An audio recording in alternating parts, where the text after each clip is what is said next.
Greetings and salutations, everybody. So, just quick video for y'all. And the Pixel 6 updated to official Android 13. Now, just kind of show you guys that it is on Android 13.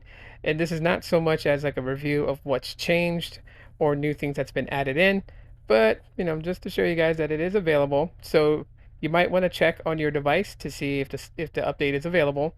I know that the Pixel 4, the 4As, the 5, the 5A, the 6, 6 Pro, and 6A should all have access to Android 13. And I believe the 3A does also, but I could be wrong. I have to look into that.